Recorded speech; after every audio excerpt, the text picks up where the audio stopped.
We had a commitment to ABC, and Dallas had been on for a couple of years on another network, and they didn't have anything like that. And we said, why don't we create a family that's so outrageous that this family will have all the problems, everything that nobody on television ever has. Well, what are you on me for, anyhow? You have a son. That's a natural line of succession.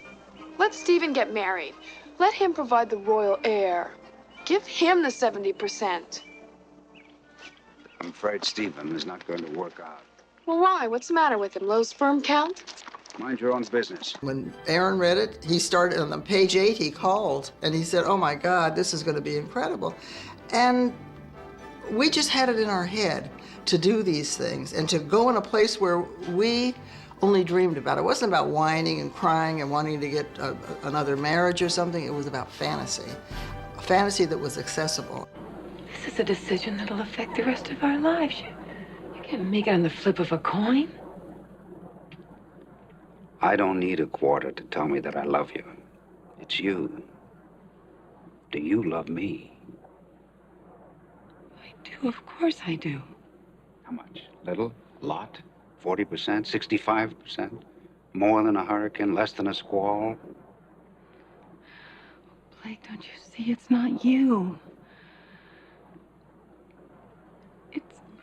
It's just that I can't get used to... Go on. It won't hurt you. It's the money, isn't it?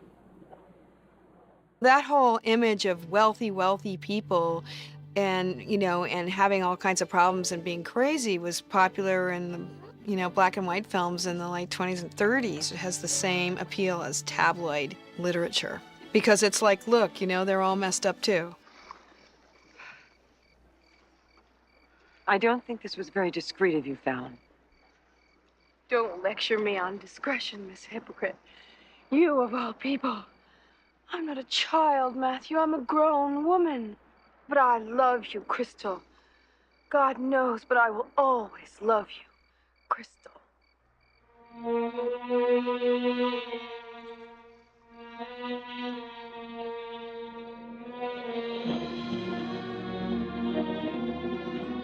It's very iconic when you look at it. If you said, hey, tell me about the 80s, you'll fly through your disco and you'll come upon Dynasty. They were completely dysfunctional. Well, show me a family that's functional. I mean, I'd like to be in that family. Oh, you stay out of this. You're not part of this family. I don't need Jeff to defend me, Fallon.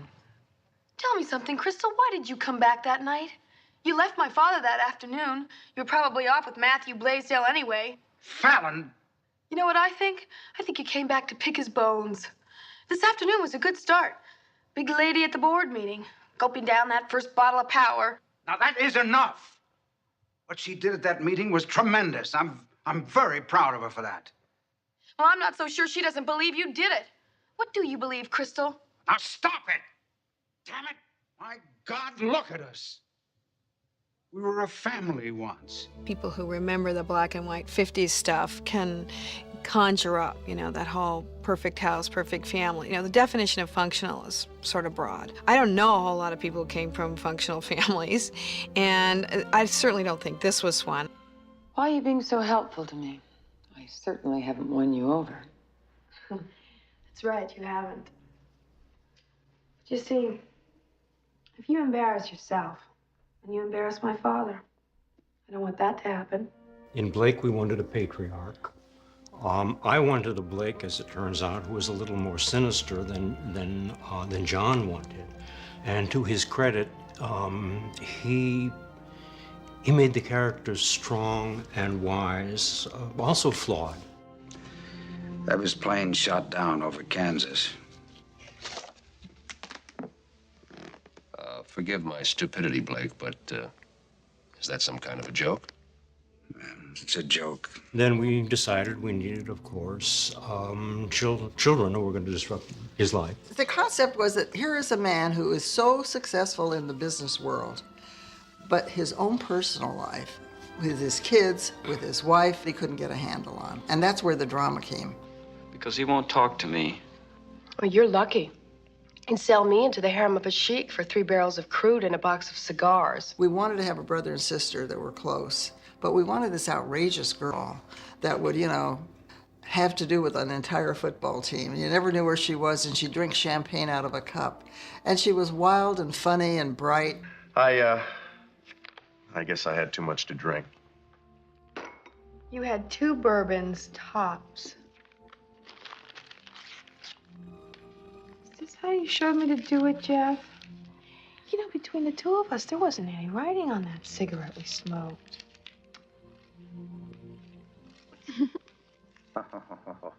People were pitted against each other. They were scheming. I was resentful and nasty to my stepmother. There was tons of crazy stuff going on, all kinds of problems. And of course, people love that. Tell Michael to pull over. I want to get out. I'll have him take you back after we talk. Michael, pull this damn thing over. All right. But you haven't told me what you intend to do about this. Or is the line, I have a family, I have responsibilities? You said it, so maybe that's the line. Strange. Bizarre. I mean, you obviously don't believe in divorce, but adultery, that's just fine. She had all the stuff that Blake needed. This is somebody she could never really have. She couldn't be the head of his company because he had his own sense of what women should do. I expect, bright as you are, you'll end up running your father's company. Not likely. See, there's an unwritten law at Denver Carrington. At the upper management level, there are no blacks, no Jews, no Eskimos, and no women. Proudest thing for me, I think, is Stephen and the effect that he had in presenting the audience with a gay hero. We didn't play necessarily to his gayness. That's just what he happened to be, but mostly he was Blake's son. That was a bit of a problem for Blake. Of course. I forgot. The American Psychiatric Association has decided that it's no longer a disease. That's too bad. I could have endowed a foundation. The Stephen Carrington Institute for the Treatment and Study of Faggotry. When we first saw a lover that I had, I couldn't even really touch the guy. It wouldn't let me touch his hand, even on a table. Ted, I want you to understand. And I want you to know that images and memories, I got them too.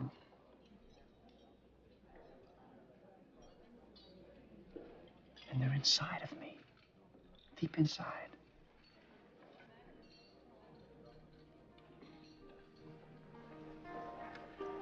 Wouldn't let us have any physicality unless it was something in everyday life, something practical, like a handshake or a hug and saying goodbye like, you know, guys do it. People thought I didn't want to play someone gay because I wasn't gay, and it wasn't the case at all. As a matter of fact, it was the opposite. It's hard to write years and years and years, and the same character was, he's gay or he's not gay. You can't be a slave to the censors. I'm in love with a man. And you're married to a man you don't love. Now, you tell me something, Fallon. Which one is worse? Which one is more immoral? What makes you think I don't love Jeff? Come on, I can see the way you treat him. Jeff can't. He... Well, does being gay also make you clairvoyant? Crystal was actually everything that a man dreams of in terms of giving him comfort and understanding, at the same time standing up to him when it was necessary. But when things went wrong with the kids and everything, she was the moral compass. He's your son, Blake. Your son opened up to you. He threw himself at you, at your mercy. And you cut him off again. How can you ever expect to be close to him? Is it Stephen that you're so concerned about, or is it Matthew Blaisdell? It's a rotten thing to say. The networks considered her too old. She was like 35 or 6 at the time, which was infuriating to me. There really weren't that many glamorous, beautiful, sexy women who were on television shows who were portrayed as glamorous and beautiful and sexy and had something to say, and that weren't just trophy wives. Women, they felt empowered by that. I married Blake because I love him. And because I want to make him happy. And I hope he feels the same about me. I'm not somebody's prize. I'm not a handful of oil leases. I'm not somebody's mineral rights. And I did not, as half the people in Colorado seem to believe, marry Blake Carrington because of his money. That, my dear, was probably your first mistake, but we can deal with that. We wanted a show where women could really express anger. Everything that a man is applauded for, women weren't. And I thought, wouldn't it be great to have a show where women could really be who they are and who could dream and could fantasize and could actually live the life they wanted with no limits. I type 85 words a minute and she only types 60, so how come she gets the big house and the jewels and the furs? Sure, give me my own tennis court and a pro to teach me, and inside of 2 weeks I will be... I'm sorry, Crystal, I didn't mean it. Hey, I understand. John was older, but that worked okay. He had been doing Charlie's Angels for Aaron, and at first wasn't even considered for the role because of that. We sent him the script, and we had to redo the pilot. John was fabulous. Mr. Carrington, you found out that I was seeing your daughter, and you had me worked over. Did I? Well, if that were the case, then one would hope that you learned a valuable lesson. One that in the long run you might even thank me for. We did soften him. That was to John's credit. I mean, John had been on other series. He had a very good sense of what will go down with an audience. We didn't really want him mean or unlikable. And it was important to John, he felt, and sometimes he had to do tough things, but he wanted the people to like him. Something happened between us the other day that was something that I'm very sorry about and deeply ashamed of. Something that I know hurt her very much, and something that could have damaged her faith in me and her love for me. He's the anchor on which everything hinges. And you look at a lot of shows that play themselves out in a few weeks, and you wonder what was wrong. They have no anchor, they have no center. And it's important that you have a center, I think, for a show. And he was the center, as Crystal was the moral compass. And together they formed the love that lived forever. You know, there's something that I want from you, too, just as seriously. I want a child by you. And soon, very soon. Because, you know, neither one of us is getting any younger.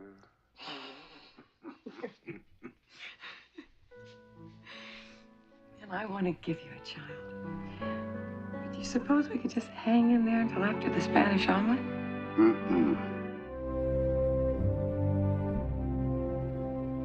They all loved their roles. They loved their roles. Pamela Sue Martin, for the time that she was on, used to say it was like a Christmas package for her to open up the script every week. She loved biting the head off the, you know, the cake in the pilot. It was kind of outrageous. The chauffeur throwing me up against a tree and ordering me out of the car. It was really kind of wild and fun.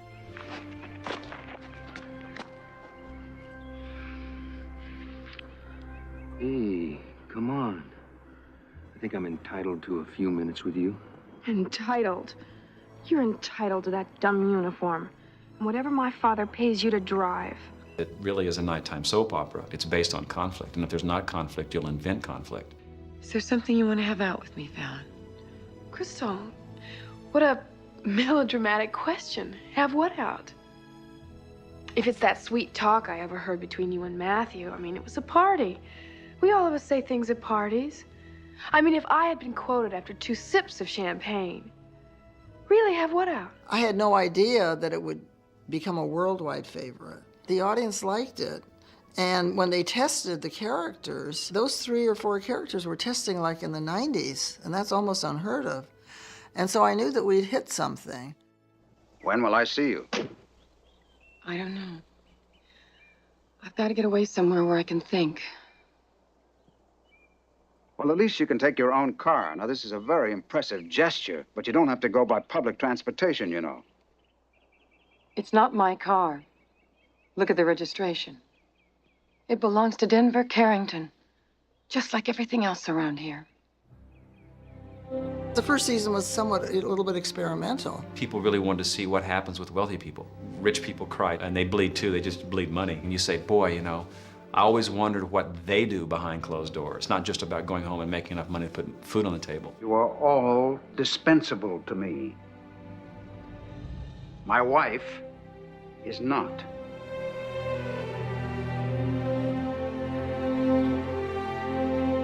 the audience, they don't tell you how to do it or how to make it unpredictable, but they tell you what they like. The audience absolutely did not want to see the middle class. Well, then you better get ready, because I don't like being married to a mental patient any more than you like being one. They wanted to go over the moat into the mansion. They wanted to live that life. I don't hate you. I love you.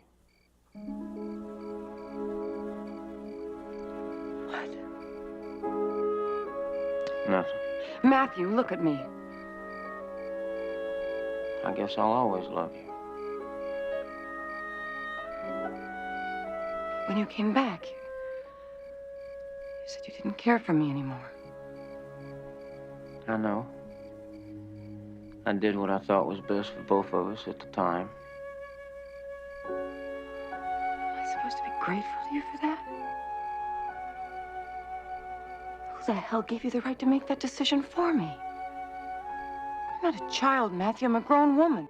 It's a great story. It was like the audience was tapping their fingers until you got to what they wanted to see. It became too much of a separate story.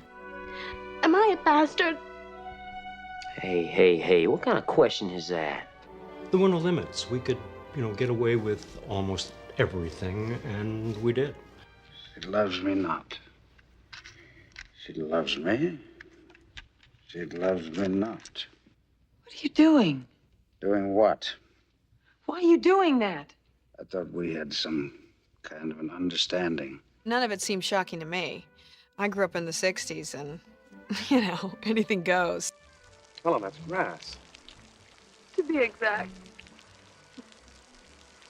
Suppose somebody sees it. Don't worry, I've got enough for everybody. Alan, you could get arrested for fooling around with that stuff. I bought it from starving seminary students, so you'll be supporting a good cause. Alan,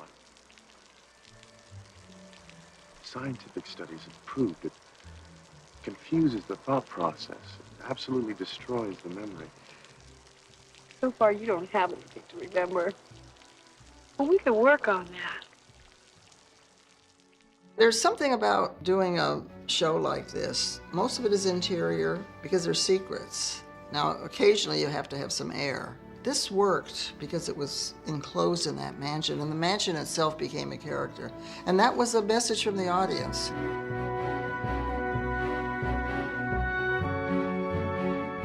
Well, we kind of feel personally responsible for the Reagan years. It's like a cocktail party on Wednesday nights on ABC. I do think it's odd that it went all around the world, and I kind of shuddered to think that that's what people in other countries thought of Americans because, it was just this kind of crazy frame of reference. I have a document here signed by Blake Carrington, which gives me the power to remove you. I hereby exercise that power. But don't think that just because Blake Carrington isn't here that I won't be keeping an eye on you. Every one of you. This reflected the glitz and the glamour and the greed of the 80s. Greed is greed, power is power, anger is anger, fighting is fighting, so it's visual and larger than life, so it appeals like that. Get your hands off my son. Dad, I said get your hands off.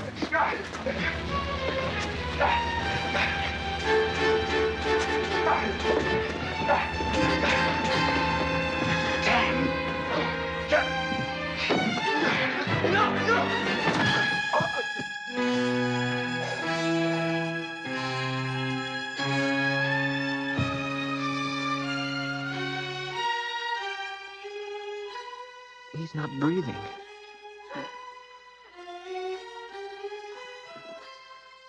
You've killed him. They took what was popular, like Dallas or whatever, and they wrote something that was even better. It was a little more multidimensional than most of the genre, I think, and that's why it became so successful.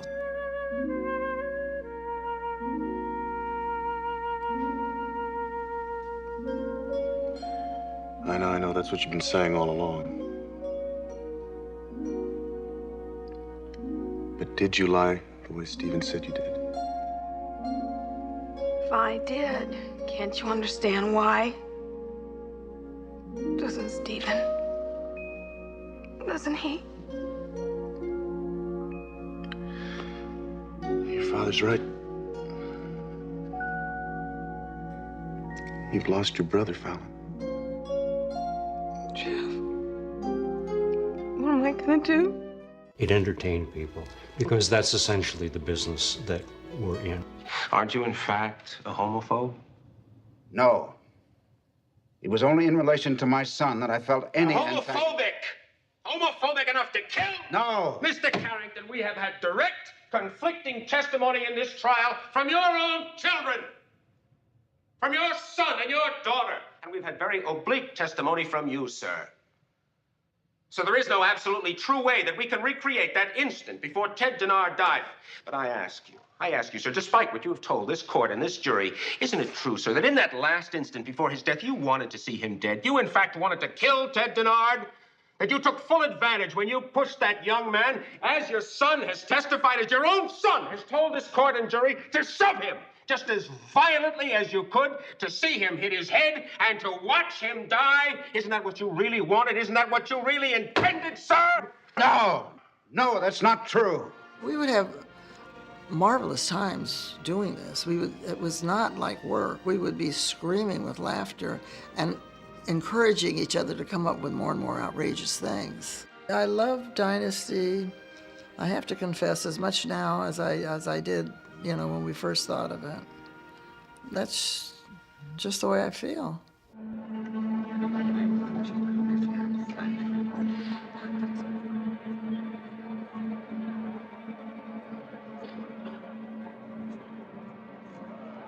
What's she doing here? What's going on?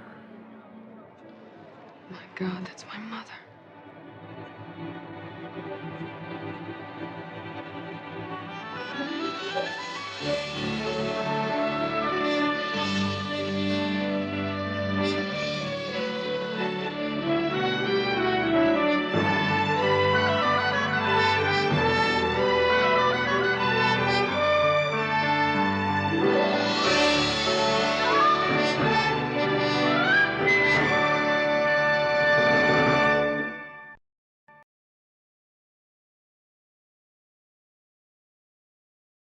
I'm what I am, and that's why I'm where I am. Don't you ever forget that.